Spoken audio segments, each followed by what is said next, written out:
Good afternoon, everyone. Hopefully today will be a short, simple video. I am going to winterize the RV. I'm not using the pink stuff. I'm going to be using compressed air, only because we don't have a hard freeze anytime in the near future.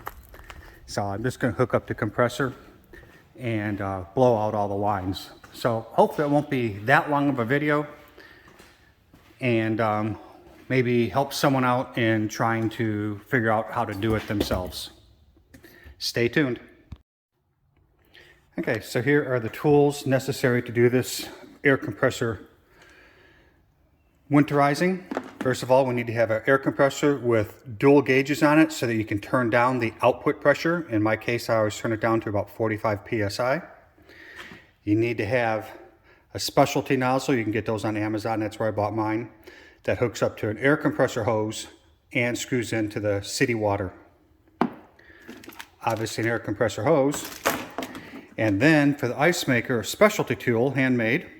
It's a simple electrical cord with some plugs on the end that I put onto the solenoid while doing the ice maker of the refrigerator. And lastly, we need a ladder in order to climb up to the refrigerator panel so I can disconnect the ice maker electricity, hook up that cable I just showed you, and turn on that solenoid to let the air out and let all the water out. So that's the tools we need. So let's go ahead and get started. I've got the compressor plugged in, turned on, and as you can see it's got 150 psi into it, but my voltage regulator's got it down to about 45, 50.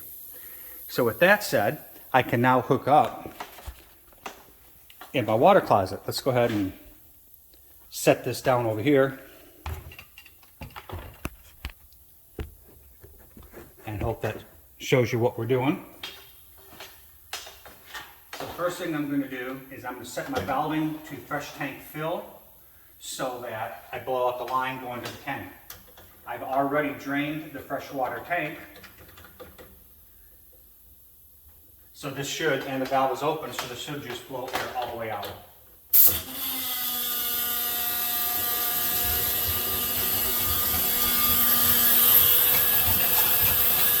There is a little bit of water in the line,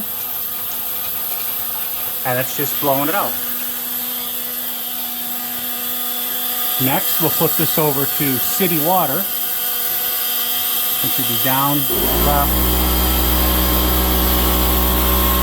Oh boy, that compressor just turned on. Boy, that was noisy. Okay, so we blew a little bit of water out that was still in the line that goes to the freshwater tank fill.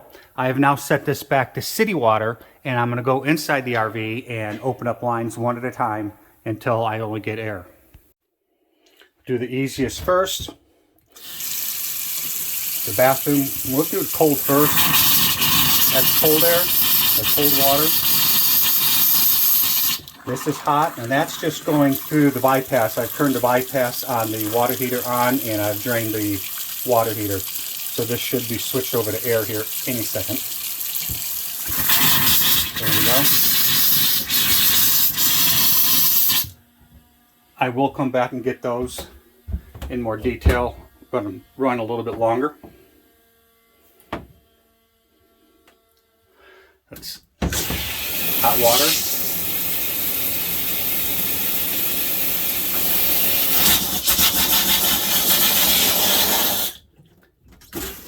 Cold.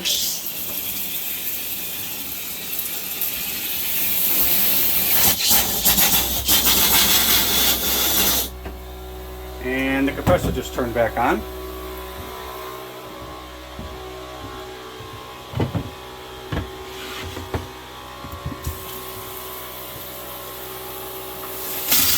Cold and hot.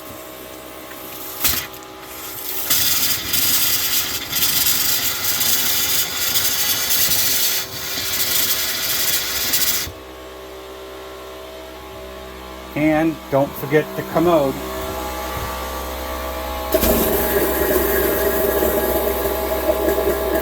Nothing but air. Shut that window so we don't have to listen to the compressor. So we're getting mostly air on everything now. which is good. So I will go back and make sure I get it all out a little bit later. But right now I want to finish getting the rest of the lines, which means I got to get the outside shower and the ice maker and the washing machine. So for the outside shower, it's really simple. I just hook up the hose. Not necessarily the greatest outside shower according to me, but this is what Jayco calls an outside shower. And we're just going to turn on the hot and cold air.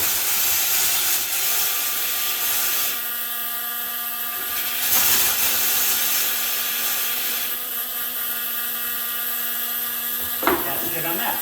Make sure we got all that. Okay, this is probably the hardest part about winterizing is the ice maker on the refrigerator. Again, you gotta have a specialty tool that I made, which is basically an electric cord with plugs on the end. And we gotta take this panel off.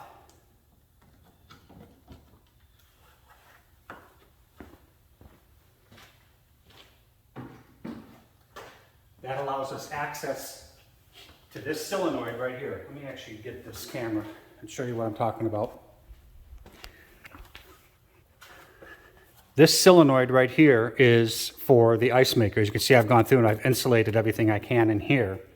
The water going from the solenoid up to the ice maker itself is factory heated. So these two wires going on here are 120 volt, and the plug I made has the same type of fitting that goes onto those. So I'm gonna disconnect these, hook this up, plug it into the wall, that'll open the solenoid, and that should blow out all the air. All right, let's give this a shot. The simplest thing is just taking these wires off. The refrigerator's off, so there's not 110 volt here, but just pull those two plugs off, let them be, because I'm gonna put them back on when I'm done. Take the plug that I made and put it onto the solenoid.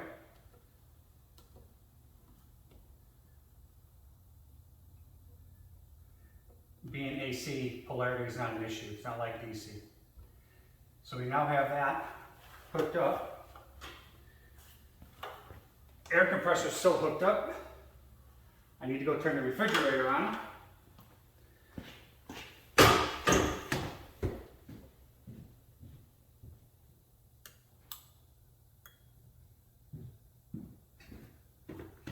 Actually, I don't know if I needed to turn that on, but it doesn't really matter. Air compressor is still hooked up. By plugging this in, that'll open that solenoid valve and it'll blow out all the water. I don't know if you can hear that or not, but I'm getting nothing but air already. Let's blow out as much as I can by leaving it plugged in a little bit.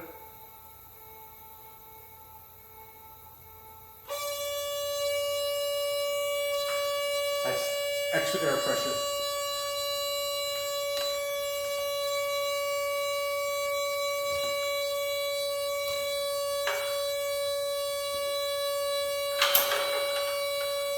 I could disconnect the air compressor and that noise would go away. Let's go do that. So what was making the noise was the air pressure is keeping the valve open. So I lowered the air pressure and it went away. So I disconnected my homemade fancy cable. I'm reconnecting the factory wires to the solenoid, and the ice maker is now officially winterized, at least for non-sub-zero. If it's sub-zero, I like to actually put paint in there. But for what we go through here in Central Arkansas, that's more than enough just to get all that water out. And the refrigerator's done. Now the washing machine is actually pretty easy too. We're just going to turn on the power and do a cycle. I have to hit start, but what happens is I've added some switching over here. I don't know if you can hear it, but there's air coming through the valve there on the cold line and the hot line. I put these buttons in here so I could add extra water. I just tapped into the solenoid and put in a momentary contact switch. But that opens up the valves and pulls in nothing but, well, right now, nothing but air. And that's all there is to it. So all the air going to the washing machine, or all the water going to the washing machine, has been blown out with air. Almost done. Last thing to do, besides put pink in the drains, is open up the low point drains, which I'm trying to see if we can get those back in here. These are in the very back of my water closet. Just a simple on-off valve. That's the low point drain. Get this back out. That's the low point drain where all the water is going to accumulate. Let's see if we can get this right. So I'm just going to put a bucket underneath it so I don't make too big of a mess in my barn. And open up the valves.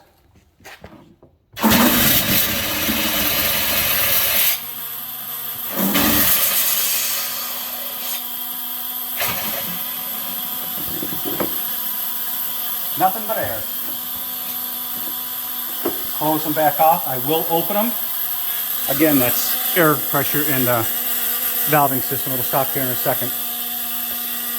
When I'm all done with everything, I am going to open those back up and leave them open. So last thing to do is go put pink in the drains. For the drain line from the drain itself that goes down to the P-trap, and for the drain pump, we need to put some pink in there. The easiest way to do that, to get it into both, is just put some pink into the bottom of the washing machine. And just get this in here. Dump a couple glugs.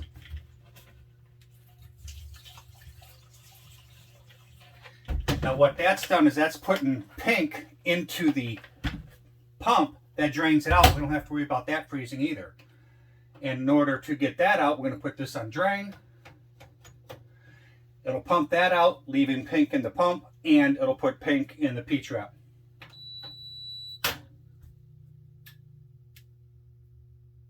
It should. There we go. And I can hear the pink going into the drain. So now the entire drain system has also been given a shot of pink stuff. Back inside, got a gallon of the pink stuff here. I just buy it at Walmart, no big deal. It's not too terribly expensive. This is not going to be a complicated process. What we're doing is we're filling the P-traps. We don't want the P-traps to freeze and crack. So we put enough pink down in here, do the P-trap and a little bit of the line. And of course I will come back with a paper towel and clean up the mess.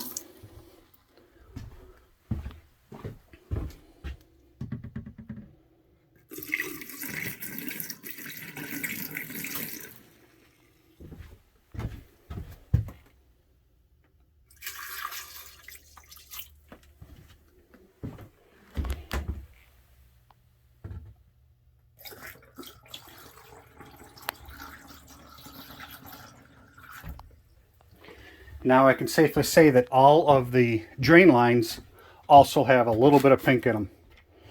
And that's all there is to it, really.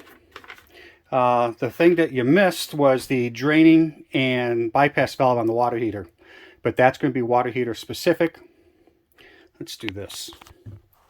That's going to be water heater specific. I happen to have a 10-gallon Suburban. Open up the pressure relief, pull the drain plug on the bottom, and I have a bypass valve behind it. I just turn a valve and it turns it into bypass. If you have any questions on that, leave a comment. I'll be more than happy to walk you through that, depending on what you all have. So that's it on the winterization. Thanks for watching. Told you it was going to be a quick one. Thanks for watching. Please subscribe, hit the like button, hit notifications, share with your friends, etc. Thanks. Bye.